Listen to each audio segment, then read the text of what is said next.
Good morning everyone. Myself your chemistry faculty Manan sir from Vidya Mandir classes in collaboration with Saraswat International Academy Vapi. हमने elimination के बारे में कुछ बातें की थी कि एलिमिनेशन कितने टाइप्स के होते हैं, alpha elimination, beta elimination, gamma elimination. फिर इसमें आपको हमने बताया था कि जो सबसे इम्पॉर्टेंट एलिमिनेशन होने वाला है वो है आपका 1,2 एलिमिनेशन, इसको हम क्या बोलते हैं, बीटा एलिमिनेशन। इसको हमने 4 पार्ट में क्लासिफाई किया था। पहला था हमारा E1, दूसरा था हमारा E2, तीसरा था E1CB और फोर्थ था EI और EC।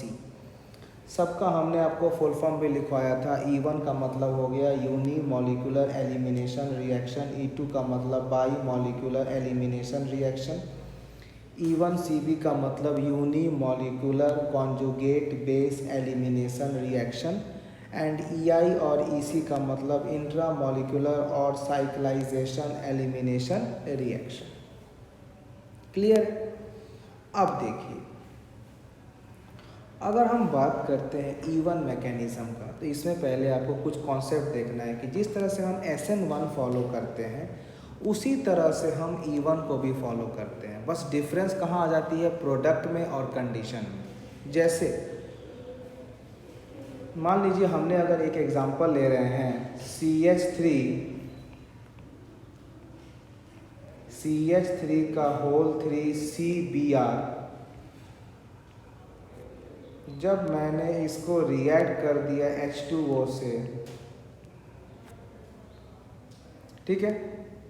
अब अगर मैं इसका रिएक्शन कर रहा हूँ SN1 मैकेनिज़्म से, तो आपको पता है कि SN1 में सबसे पहले क्या होगा, स्टेबल कार्बोकैटायन बनेगा और फिर आपका न्यूक्लियोफाइल का अटैक हो जाएगा। तो मैंने पहले आपको सिखाया था मैकेनिज़्म, अब मैं आंसर लिखूँगा डायरेक्ट।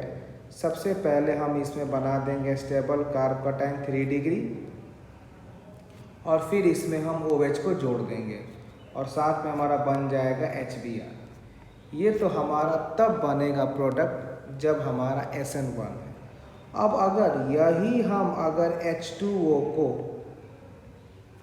हमने करा दिया हीट के प्रेजेंस में, तो अब इसका नाम SN1 से हो जाएगा E1। तो आप देख रहे हो क्या डिफरेंस है। SN1 में केवल हम न्यूक्लियोफाइल लेते हैं, SN2 में क्या होता है, न्यूक्लियोफाइल का जब हम इन प्रेजेंस ऑफ हीट का अटैक करेंगे। आया समझ में? तब इसमें क्या होता है, बहुत हमें ध्यान से देखना है कि इसमें हमारा क्या होता है। देखिए, इसमें हमारा एल्कीन बन जाता है CH3 C CH3 double bond CH2 plus of HBr। अब E1 का मैकेनिज़्म कैसे होता है, कैसे ये अल्काइल हैलाइड से एल्कीन बना, इस पर हम पहले मैकेनिज़्म समझते हैं, फिर हम बात करते हैं। हमने यहाँ लिख दिया मैकेनिज़्म। हमने आपसे पहले ही बोला कि E1 और SN बिल्कुल सेम है, बस डिफरेंस कहाँ आ जाती है, इनके न्यूक्लियोफाइल पर। कहाँ आती है डिफरेंस, इनके न्यूक्लियोफाइल पर, कि इनका न्यूक्लियोफाइल SN1 में सिंपल होता है और SN2 में न्यूक्लियोफाइल के साथ हीट भी लगता है। पहला स्टेप हमारा, हम यहाँ पर लिए हैं CH3 का होल 3 CBr। जब इसको हमने रिएक्ट किया H2O in presence of heat, तो क्या होगा, कार्बन और ब्रोमीन के बीच में जो हमारा इलेक्ट्रोनेगेटिव डिफरेंस है वो टूट जाएगा। तो वो क्या बन जाएगा, CH3 का होल 3 C प्लस और साथ में क्या बन जाएगा, Br माइनस। ये हमारा हो गया पहला स्टेप। अब दूसरा स्टेप में क्या होगा कि आपने यहाँ पर दे दिया H2O। अब आपने H2O in presence of heat दे दिया। अब देखो, SN1 की अगर हम बात करें बेटा, बहुत ध्यान से देखना, तभी समझ में आएगा कहाँ E1 होगा, कहाँ SN1 होगा। अगर हम SN1 की बात करते हैं तो यहाँ पर जो हमारा H2O है it is working as nucleophile. और न्यूक्लियोफाइल का मतलब क्या है कि जहाँ भी प्लस बना वहाँ पर अटैक कर दो। लेकिन अगर हम न्यूक्लियोफाइल को जब हीट के साथ ट्रीट करते हैं तो यहीं पर जो हमारा वाटर है it is working as base. Water is working as base. Base का मतलब क्या है कि जो हमारा कार्ब कटायन में एसिडिक H है या अल्फ़ा H है उसको निकाल लेगा। तो क्या होगा, मेरा क्वेश्चन ये है CH3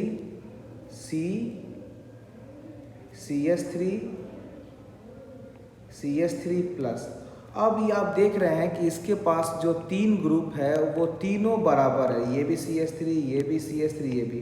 ये किसी से भी एक ठो H प्लस को निकाल लेगा, माइनस ऑफ H प्लस।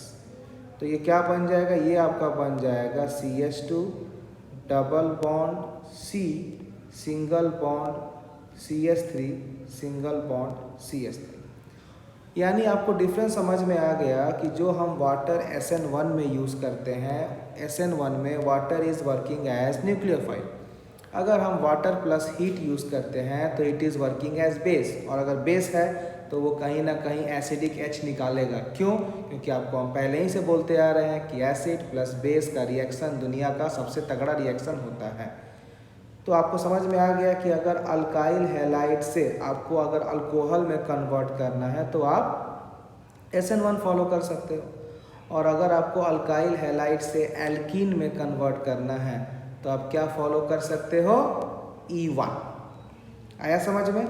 चलिए अब हम बात करते हैं कुछ कैरेक्टरिस्टिक्स ऑफ E1 जो आपके एग्ज़ाम के लिए बहुत ही इम्पोर्टेंट है।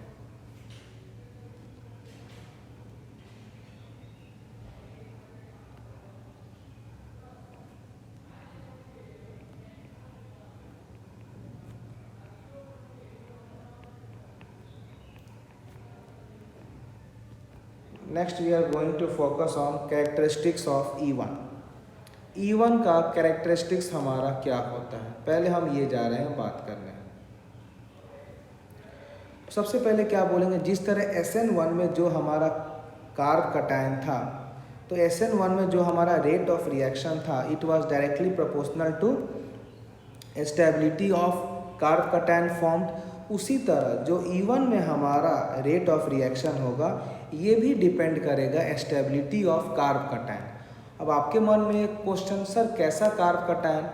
बेटा फर्स्ट कार्ब कटायन रीअरेंजमेंट के बाद नहीं फॉलो करना है। जो सबसे पहला कार्ब कटायन बना है उसी के बारे में बात कर रहे हैं। रीअरेंजमेंट के बाद हम कार्ब कटायन की बात नहीं करेंगे।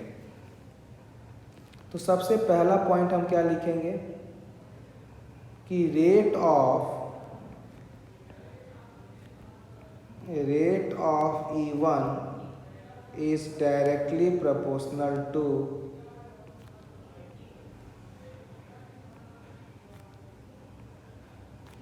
stability of carbocation form.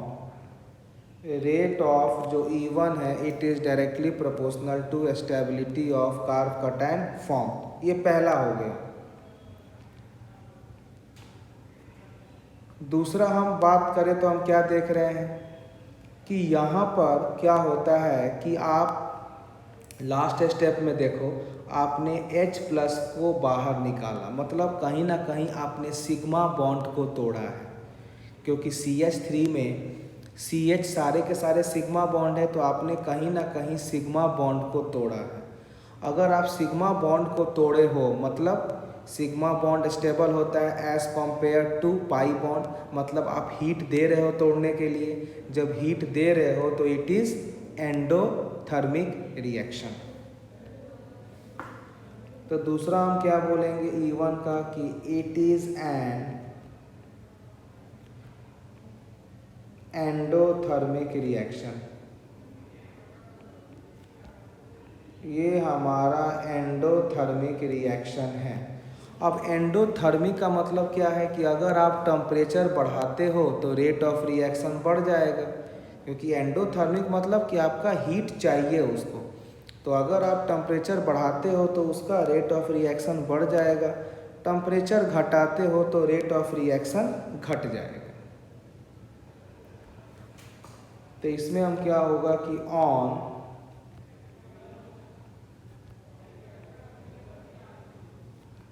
On increasing temperature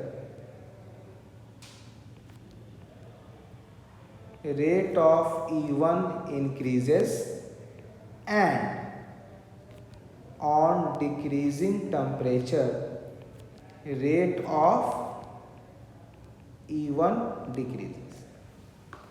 clear है?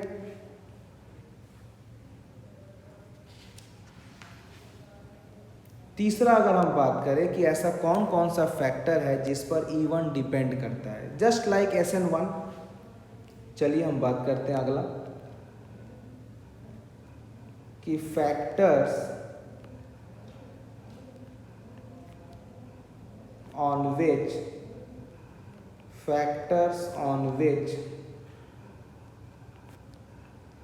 Rate of E1 depends. Factor on which rate of E1 depends. सबसे पहला अगर हम बात करते हैं, the first one I am going to focus, वो क्या हो जाएगा आपका nature of alkyl halide.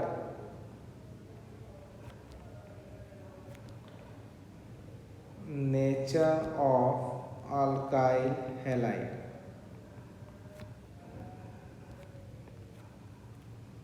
What is the meaning of nature of alkyl halide? मतलब मान लीजिए अगर आपके पास अल्काइल हैलाइड दिया है 3 डिग्री, 2 डिग्री, 1 डिग्री, तो आपको पता है कि जो रेट ऑफ E1 है वो किस पर डिपेंड करता है? Rate of E1 depends upon stability of carb cation. मतलब सबसे ज़्यादा रेट किस में होगा? 3 डिग्री कार्ब कटायन, फिर 2 डिग्री कार्ब कटायन, फिर 1 डिग्री कार्ब कटायन। तो हम क्या बोलेंगे कि जो नेचर ऑफ अल्काइल हैलाइड है वो सबसे ज़्यादा होगा 3 डिग्री अल्काइल हैलाइड, क्योंकि यहाँ से जो कार्ब कटायन बनेगा वो 3 डिग्री बनेगा और वो मोस्ट स्टेबल है। फिर किस पर जाएगा? 2 डिग्री अल्काइल हैलाइड, और फिर कहाँ जाएगा? 1 डिग्री अल्काइल हैलाइड। दूसरा किस पर डिपेंड करता है? Nature of leaving group.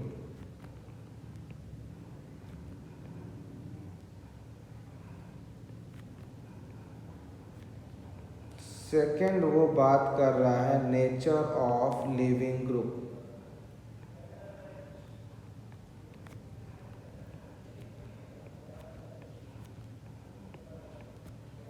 अगर हम नेचर ऑफ लिविंग ग्रुप की बात करें तो पहले आप ये समझो कि जितना लिविंग ग्रुप अच्छा होगा उतना जल्दी छोड़ के भागेगा, और जितना जल्दी अल्काइल हैलाइड से सेपरेट होगा उतना जल्दी कार्ब कटायन बनेगा, और जितना जल्दी कार्ब कटायन बनेगा उतना फास्ट E1 रिएक्शन होगा। मतलब लिविंग ग्रुप जितना अच्छा होना चाहिए उतना E1 रिएक्शन फास्ट होगा, क्योंकि लिविंग ग्रुप के हटने के बाद ही कार्ब कटायन बनेगा। तो हम क्या बोल सकते हैं कि better is the leaving group, more faster will be the rate of reaction. क्या बोलेंगे? Better is the leaving group, more faster will be the rate of reaction.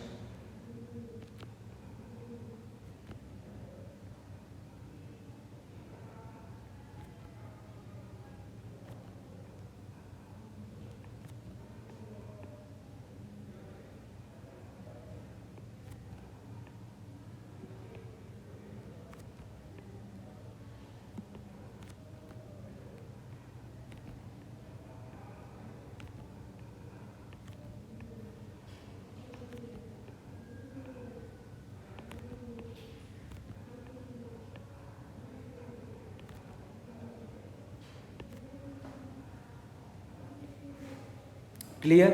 अगर हम तीसरा पॉइंट की बात करें तो इसमें हम क्या बोल सकते हैं? Nature of solvent. तीसरा पॉइंट जिस पर डिपेंड करेगा उसको हम क्या बोलेंगे? Nature of solvent.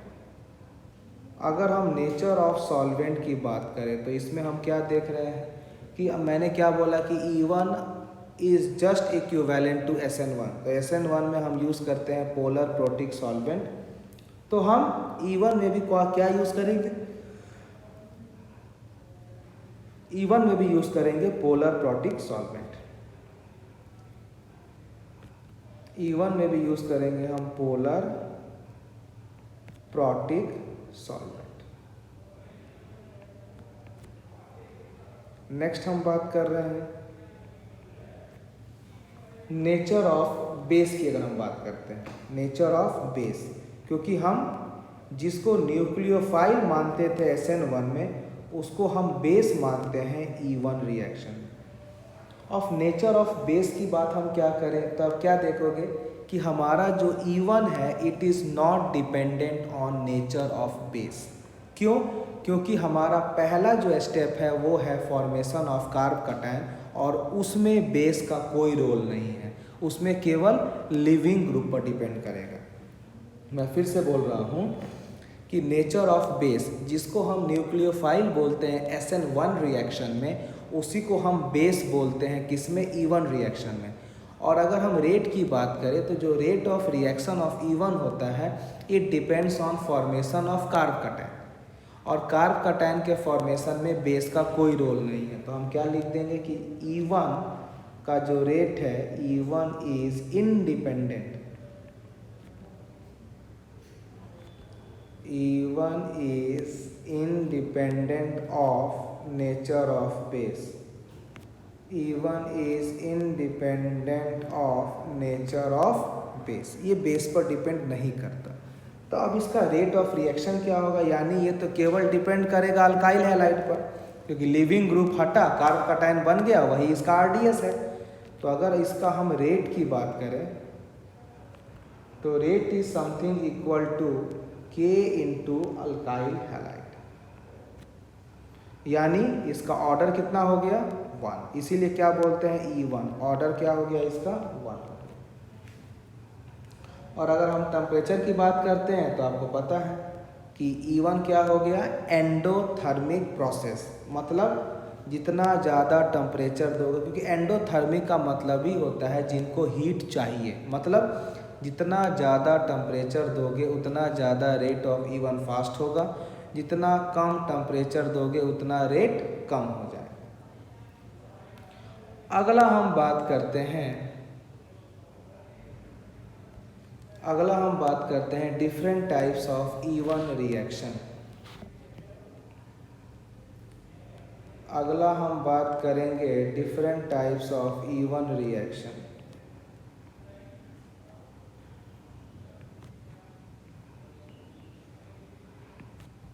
Next it is different types of E1 reaction, very important, याद रखिएगा, different types of E1 reaction.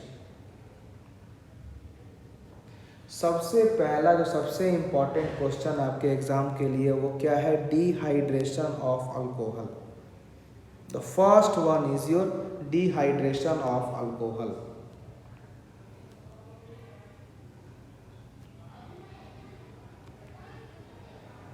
सबसे पहला क्या है आपका, dehydration of alcohol. Now what do you mean by dehydration of alcohol. Dehydration का मतलब है पानी निकालना, वाटर को माइनस करना। तो सिंपल हम ले मैन के लैंग्वेज में क्या बोल सकते हैं कि removal of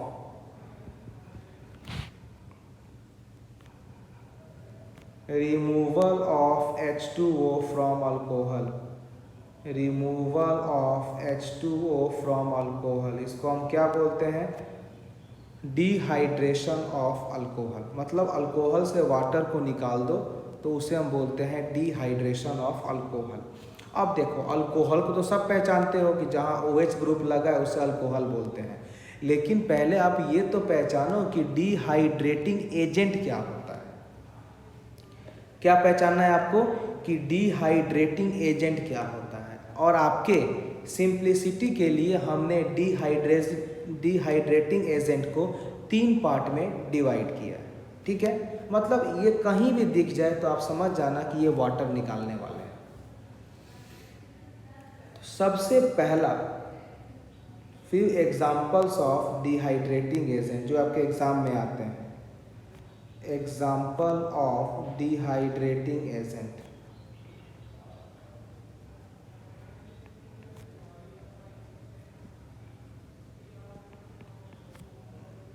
example of dehydrating agent. सबसे पहला होता है कॉन्क H2SO4 ऑब्लिक हीटिंग। सबसे पहला कहीं भी आपको दिख जाए कॉन्क H2SO4 ऑब्लिक हीटिंग, ये मैक्सिमम यही दिखेगा। दूसरा कॉन्क H3PO4 ऑब्लिक हीटिंग। तीसरा कॉन्क KHSO4 ऑब्लिक हीटिंग। ये तीन आपको जिस रिएक्शन में दिख जाए आप समझ जाना कि यहाँ पर डिहाइड्रेशन होने वाला है, और ये जो भी रिएक्शन होगा this will follow E1 mechanism, मतलब SN1 का तरह फॉलो करेगा। कौन कौन? Conc H2SO4 oblique heat, conc H3PO4 oblique heat, conc KHSO4 oblique heat. अगला जो एग्जाम्पल है Al2O3 oblique heat, P2O5 oblique heat, POCl3 oblique heat. ये भी आपको तीन जहां दिख जाए आप समझ जाना कि ये तीनों के तीनों डिहाइड्रेटिंग एजेंट हैं, और ये आपको फॉलो करने वाले हैं E2 मैकेनिज्म। क्या फॉलो करने वाले हैं? E2 mechanism. अगला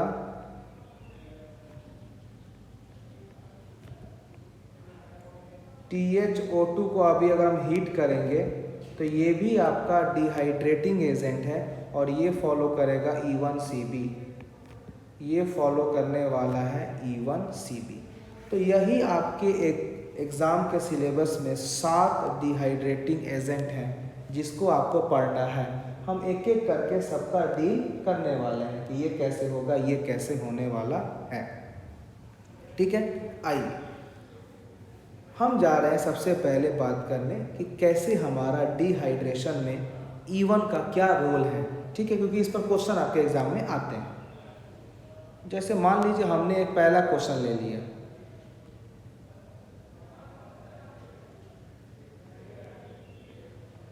हमने पहला क्वेश्चन ले लिया आपका कि CH3CH2OH। जब हमने इसको रिएक्शन करवा दिया कॉन्क H2SO4 से, और साथ में मैंने इसको हीट कर दिया। आपको सिखाए थे कि जहाँ पर E1 हो जाएगा वहाँ क्या बन जाएगा? एल्कीन। ये बन जाएगा CH2 डबल बॉन्ड CH2।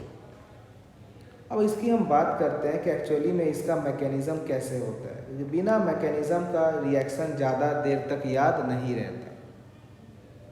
पहला स्टेप में क्या होगा, आपने यहाँ ले लिया अल्कोहल CH3CH2OH। आपको पता है सल्फ्यूरिक एसिड एक एसिड है, और एसिड ये सोर्स ऑफ H+, यानी एसिड सबसे पहले H+ देगा। H+ कहाँ अटैक कर जाएगा? जहाँ पर आपका O का लोन पेयर है, क्योंकि पता है प्लस वाला वहीं पर जाएंगे जहाँ उनको माइनस मिलेगा।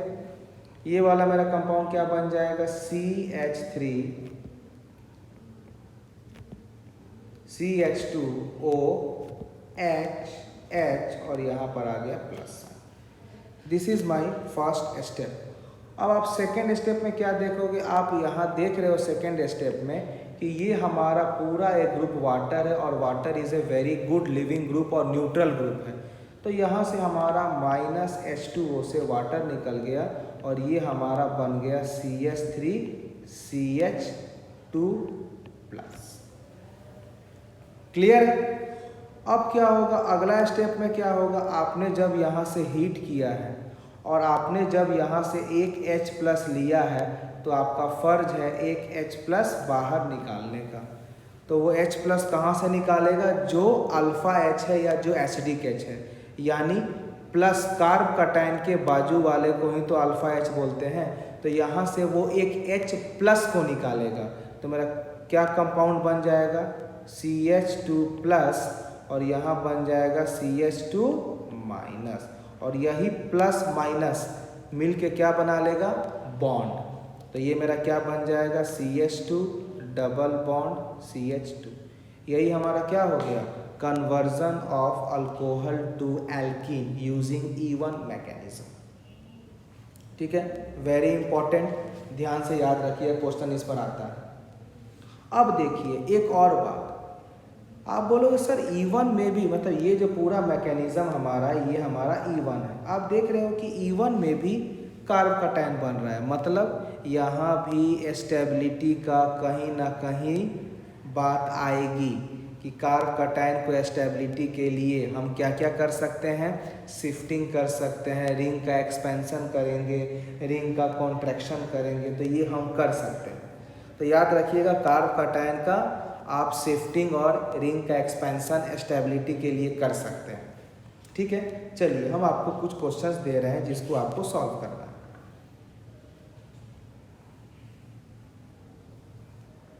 जैसे मान लो मैंने आपको अगर ये क्वेश्चन दे दिया, CH3 CH2 CH2 CH2OH, जब मैं इसको रिएक्ट करूंगी कॉन्क H2SO4 के साथ और मैं इसको हीट करूंगा, ठीक है, तो हम यहाँ से क्या देख रहे हैं, पहले ये देखना है।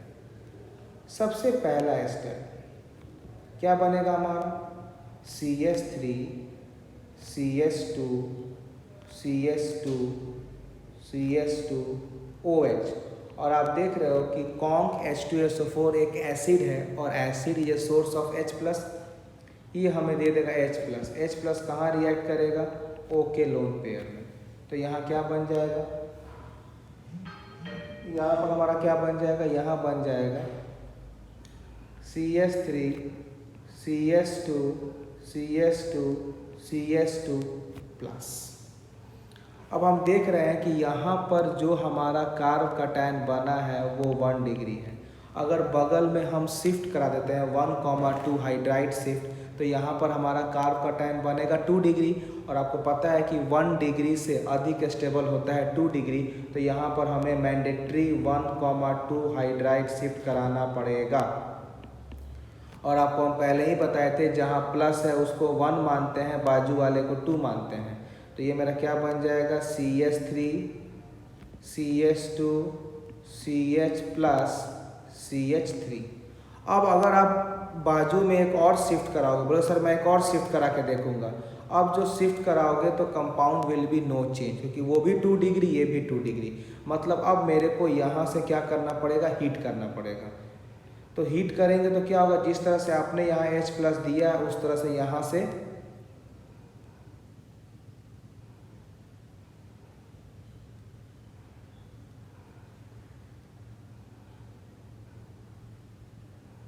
जिस तरह आपने यहाँ से H+ दिया है ऊपर में, ठीक है, उसी तरह आपको वहाँ से H+ को निकालना भी पड़ेगा। तो आप यहाँ ले लो -H+। अब देखो आपके पास 2 ऑप्शन आ गया, आप चाहे तो H+ यहाँ से भी निकाल सकते हो, आप चाहे तो H+ यहाँ से भी निकाल सकते हो, लेकिन आपको H+ कहाँ से निकालना है, जहाँ पर हमारा एल्कीन मैक्सिमम स्टेबिलिटी पर हो। जैसे आप इसका आंसर 2 बना सकते हो। अगर हम पहला वाला से निकालें तो क्या बनेगा, CH3 CH double bond CH CH3। Last में निकालोगे तो क्या बन जाएगा, CH3 CH2 CH double bond CH2। अब देखो अगर एग्ज़ाम में कुछ नहीं दिया है तो आपको क्या निकालना है, मेजर प्रोडक्ट। आप देख रहे हो कि यहाँ अगर मैं इस एल्कीन की बात करूँ तो इसके पास 6 अल्फ़ा हाइड्रोजन है, अगर मैं इस एल्कीन की बात करूँ तो इसके पास 2 अल्फ़ा हाइड्रोजन है। More alpha hydrogen more stability, मतलब ऊपर वाला is more stable as compare to नीचे वाला, तो ऊपर वाला को हम क्या बोलेंगे, मेजर प्रोडक्ट, नीचे वाला को क्या बोलेंगे, माइनर प्रोडक्ट। कुछ अगर नहीं दिया है तो आपको बाय डिफ़ॉल्ट मेजर निकालना है। अब अगर मान लो वो मेजर में बात करें कि इसमें क्या बनेगा, मोर स्टेबल लेस स्टेबल, तो आप क्या देख रहे हो कि मेजर वाले में ज्योमेट्रिकल आइसोमर्स है, क्योंकि यहाँ डबल बॉन्ड है ना, तो यहाँ पर रेस्ट्रिक्टेड रोटेशन है। तो आप क्या किए, एक बार आपने सिस बना दिया, सी डबल बॉन्ड, एक बार एच यहाँ, एक बार एच यहाँ, एक बार आप CH3 यहाँ, एक बार CH3 यहाँ, और एक बार आप ट्रांस बना देंगे, एक बार आपका CH3 यहाँ, एक बार आपका CH3 यहाँ, एक बार H यहाँ, एक बार H यहाँ। तब क्या देख रहे हो कि एक बार हमारा सिस बन गया, एक बार हमारा ट्रांस बन गया। अब अगर पूछे कि इसमें से which one is more stable, तो आपको पता है कि सिस का जो डाइपोल मोमेंट होता है it is not equal to 0, और ट्रांस का dipole moment is equal to 0। जब ये डाइपोल मोमेंट ट्रांस का 0 हो गया, मतलब इसमें कोई पोलैरिटी नहीं है, तो trans one is more stable as compare to cis product. तो इस तरह से आपके एग्जाम में क्वेश्चन आते हैं। क्लियर है? मैं आपको कुछ क्वेश्चंस दे रहा हूँ जो आप इसको घर में सॉल्व करेंगे। अगर डाउट होगा तो आप मेरे को व्हाट्सएप में इसका इंक्वायरी कर लेंगे।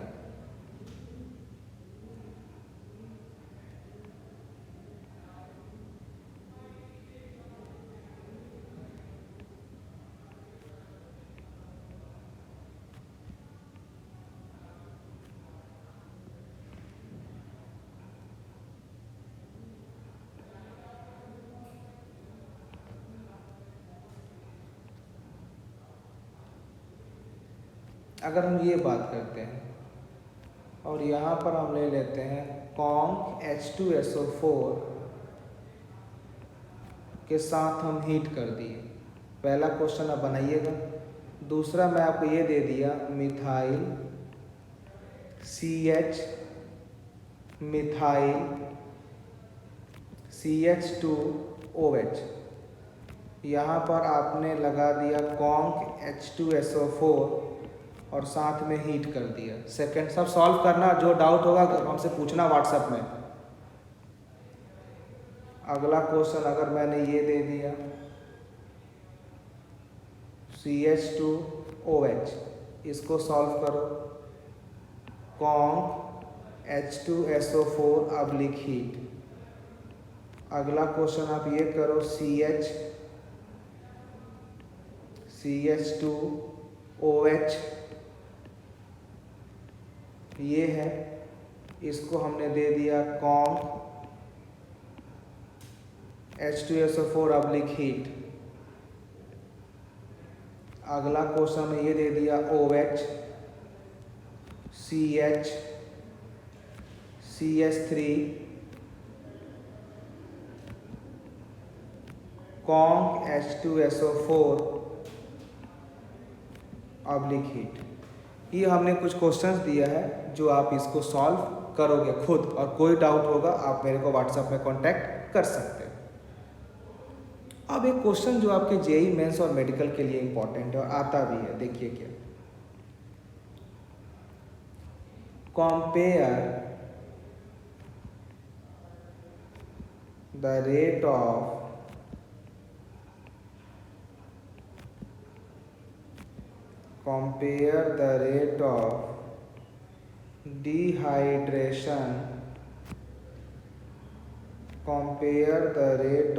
dehydration of alcohol।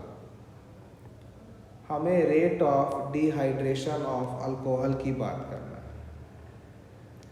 सबसे पहले हम दे रहे हैं CH3OH CH3।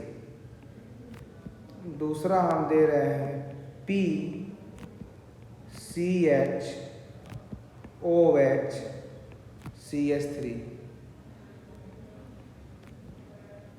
तीसरा हम दे रहे हैं CH3CH2OH, और चौथा हम दे रहे हैं CH3CH2OH।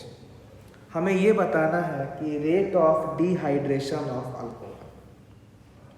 अब अगर एग्जाम में ये क्वेश्चन आता है तो आपके तो जेई मेंस में तो ऑर्डर भी पूछ सकता है, या सबसे फास्ट किसका है यही पूछेगा, नीट में भी यही पूछेगा।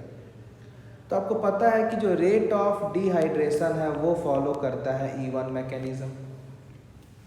जब ये E1 मैकेनिज्म फॉलो करता है तो सबसे पहले आपको क्या देखना है, कहाँ पर सबसे स्टेबल कार्ब कटायन बन रहा है। हर जगह से आप क्या करोगे, अल्कोहल को वाटर बना के, जो हमने आपको पहले बताया मैकेनिज्म, अल्कोहल को वाटर बना के वाटर को रिमूव करो और सब कार्बन पर जहाँ जहाँ से वाटर हटेगा वहाँ वहाँ आप प्लस बना दो। अब आप ये बताना कि सबसे ज़्यादा कार्ब कटायन जहाँ पर बनेगा वहीं पर सबसे ज़्यादा स्टेबल होगा। अगर हम पहला का बात करें तो 3, 3, 6 और 3, 9, इसमें 9 अल्फ़ा हाइड्रोजन है। दूसरा का बात करें तो इसमें 3 अल्फ़ा हाइड्रोजन है प्लस रेजोनेंस स्ट्रक्चर है। अगर हम तीसरा वाला की बात करें तो इसमें हम क्या देख रहे हैं कि इसके पास इतना बड़ा बल्की ग्रुप है जो प्लस आई इफेक्ट दिखा रहा है। और लास्ट वाला की बात करें तो इसमें ये स्मॉल ग्रुप है जो आई इफेक्ट दिखा रहा है। जीओसी का हमने पहले लेक्चर में ही आपको बताया था, जितना ज़्यादा बल्की ग्रुप होगा उतना ज़्यादा आई इफेक्ट होगा। अब स्टेबिलिटी ऑफ कार्ब कटायन की बात करें तो हमें क्या देखना है कि जहाँ पर कार्बन का प्लस चार्ज है कितना जल्दी वो न्यूट्रल हो जाता है। तो अगर हम देखते हैं बी में तो यहाँ तो रेजोनेंस है और सबसे ज़्यादा इफेक्ट होता है रेजोनेंस का, तो सबसे जल्दी न्यूट्रल कौन होगा, बी वाला, तो सबसे ज़्यादा रेट हो जाएगा बी में। बी के बाद हम देख रहे हैं कि ए में हमारा 9 हाइपर कॉन्जुगेशन है, फिर ए होगा।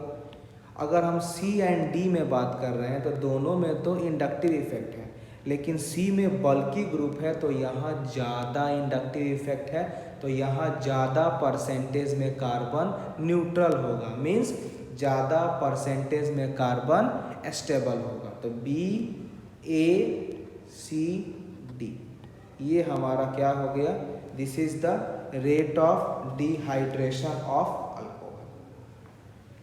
आया समझ में? चलिए एक और क्वेश्चन लेते हैं एग्जाम का।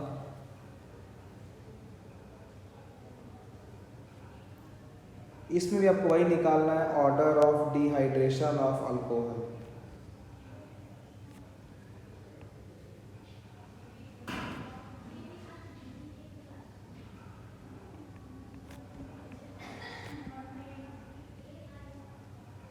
Order of dehydration of alcohol. अगर मैं ये क्वेश्चन ये भी दे दिया आपको,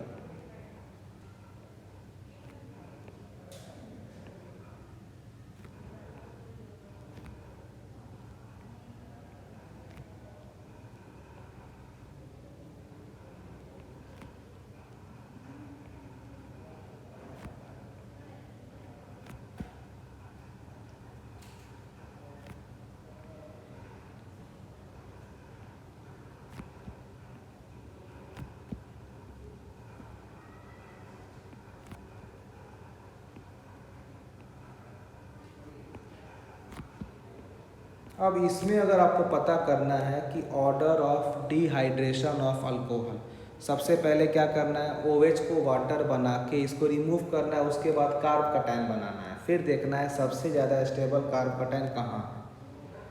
तो अगर इसमें से हम निकाले OH तो ए वाला कंपाउंड हमारा कुछ इस तरह से बन जाएगा, बी वाला हमारा कंपाउंड कुछ इस तरह से बन जाएगा, सी वाला कंपाउंड हमारा कुछ इस तरह से बन जाएगा, और डी वाला कंपाउंड कुछ ऐसे बन जाएगा।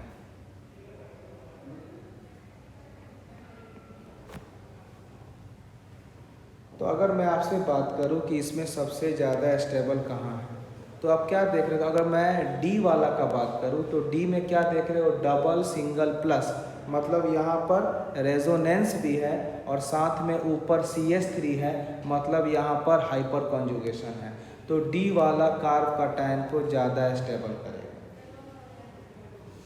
उसके बाद से हम देखें तो उसके बाद से हमारा बी हो जाएगा, क्यों, क्योंकि डबल सिंगल प्लस यहाँ पर रेजोनेंस है। फिर अगर हम बात करते हैं ए एंड सी में, तो आप ए में देख रहे हो कि 3 डिग्री कार्बोकैटायन बना है और बी में बना है 1 डिग्री कार्बोकैटायन। आपको पता है कि 3 degree carbocation is more stable as compare to 1 degree, और जितना जल्दी आपका कार्बोकैटायन स्टेबल होगा उतना फास्ट रेट ऑफ E1, और जितना फास्ट रेट ऑफ E1 होगा उतना फास्ट डिहाइड्रेशन ऑफ अल्कोहल होगा। तो यहाँ पर क्या हो गया, डी हो गया, बी हो गया, ए हो गया एंड सी हो गया। अब मैं आपको एक क्वेश्चन दे रहा हूँ, इसको आप बनाइएगा। क्वेश्चन हमारा ये है कि अगर हमने आपको ये वाला एक क्वेश्चन दिया है और यहाँ पर हमने एक ऐसे ग्रुप लगा दिया, इसको हमने रिएक्ट कर दिया कॉन्क H2SO4 से और इसको हम हीट कर दिए, बोले फाइंड द प्रोडक्ट। क्या निकालना है इसको, फाइंड द प्रोडक्ट। ठीक है, तो ये आपका हो गया रिगार्डिंग डिहाइड्रेशन ऑफ अल्कोहल। इसको फॉलो करें, ठीक है। चलो।